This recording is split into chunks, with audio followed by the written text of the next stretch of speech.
بسم اللہ الرحمن الرحیم۔ السلام علیکم۔ مبشر وائس چینل میں آپ سب دوستوں کو خوش آمدید کہتے ہیں۔ پرانے وقتوں کی بات ہے کہ ازبکستان کی قریب ایک چھوٹی سی ریاست پر ایک بادشاہ حکومت کرتا تھا۔ وہ بادشاہ بہت ہی نیک، عقل مند اور باشعور انسان تھا۔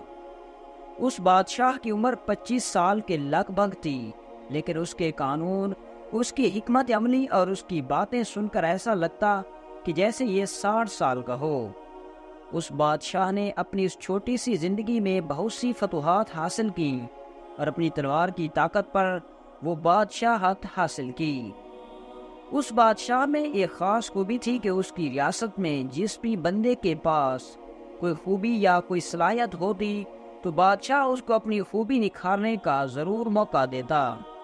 اور اسی طرح اگر اس بادشاہ کی ریاست میں جو بھی کوئی اچھا مصور ہوتا تو بادشاہ امتحان لینے کے بعد اس کو اپنے دربار میں شاہی تصویریں بنانے کے لیے مقرر کر دیتا۔ کوئی ایسا بندہ جو عقل مند ہوتا تو بادشاہ اس کو اپنی مشیروں میں شامل کر لیتا۔ اس بادشاہ کی ریاست میں خوبیوں کی قدر کی جاتی۔ بادشاہ کے دربار میں ایک حکیم رہتا تھا جو اپنی خوبیوں کی وجہ سے ایک چھوٹی سی دکان سے ایک شاہی حکیم بن گیا۔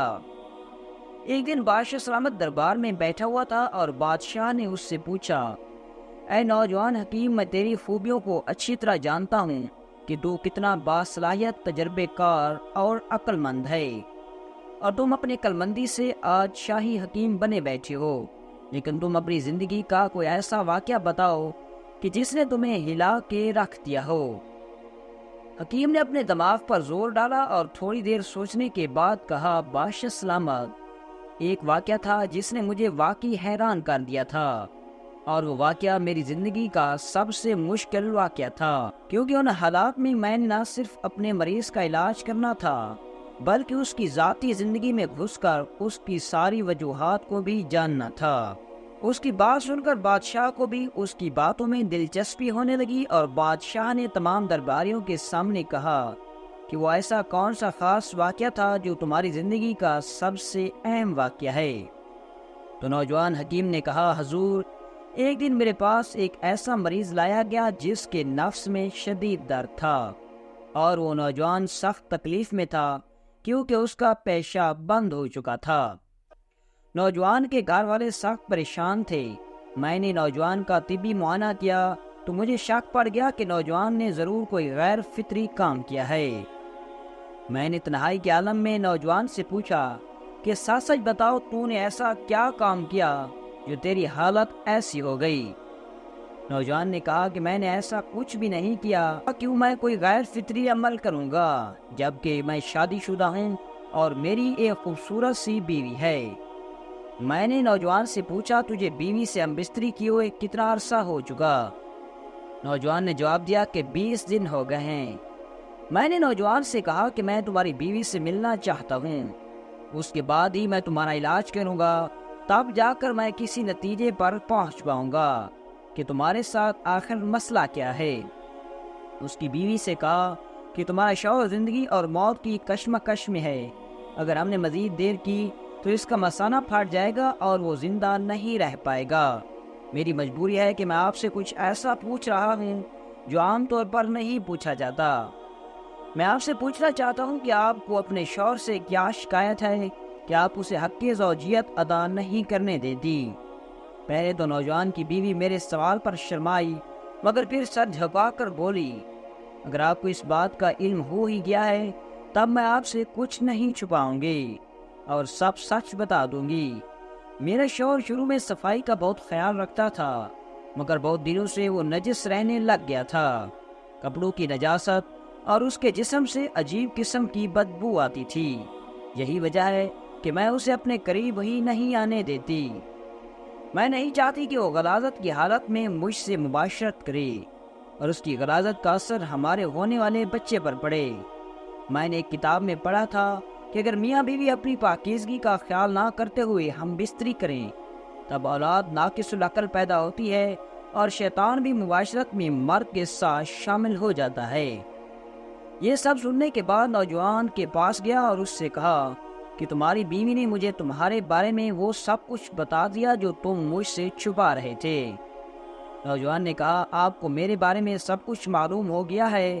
تو حکیم صاحب مجھ سے بہت بڑی غلطی ہو گئی، میں بدکاری نہیں کرنا چاہتا تھا، مگر جب میری بیوی نے مجھ سے دوری اختیار کر لی تب میں یہ فعل کرنے پر مجبور ہو گیا۔ حکیم نے کہا کہ مجھے تفصیل سے سب کچھ بتاؤ۔ نوجوان آدمی نے کہا کہ میری بیوی مجھ سے نفرت کرنے لگ گئی تو میں نے رات کی تاریکی میں ایک گھوڑی سے بدکاری کی، پھر مجھے اس گناہ کی عادت ہو گئی۔ حکیم نے نوجوان سے کہا کہ تیرا پیشاب بند ہو چکا ہے اور اسی بدکاری کی بدولت ہی ہوا ہے، تو نے ایک غیر فطری کام کیا، اس لیے آج تو اس اذیت میں ہے۔ وہ نوجوان اس فعل پر بہت شرمندہ ہوا۔ نوجوان نے کہا کہ میں اپنے اس کیے پر شرمندہ ہوں اور خدا کی بارگاہ میں توبہ کرتا ہوں۔ میں نے نوجوان سے کہا کہ اپنی پاکیزگی کا خیال رکھا کرو، صفائی نصف ایمان ہے، اور اللہ تعالیٰ نجس رہنے والوں کو پسند نہیں کرتا۔ اگر بیوی کی قرابت کے خواہش مند ہو تو اپنے جسم اور لباس کو صاف ستھرا رکھا کرو، یہی وہ عمل ہے جس کے ذریعے تم اپنی بیوی کے دل میں جگہ بنا لو گے اور تمہاری زندگی بھی خوشگوار بن جائے گی۔ یہ سب سنتے ہی پورا دربار تالیوں سے گونج اٹھا اور بادشاہ نے کہا میری زندگی کا تجربہ بتاتا ہے کہ اسی واقعے کی وجہ سے ہی تم آج اس مقام پر پہنچی ہو۔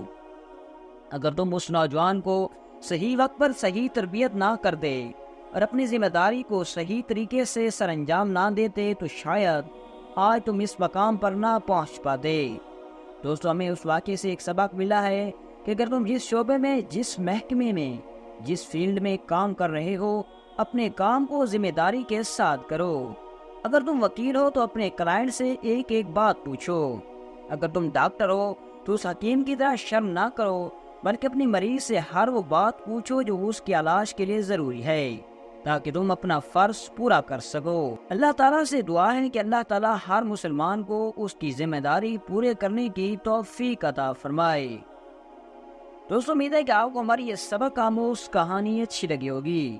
اگر آپ کو ہماری یہ کہانی اچھی لگے تو ہمارے ویڈیو کو بھی لائک کریں اور ہمارے چینل کو بھی سبسکرائب کریں۔ ملتے ہیں انشاءاللہ نیکسٹ ویڈیو میں ایک دلچسپ اور سبق آموز کہانی کے ساتھ۔ اجازت دیجیے، اللہ حافظ۔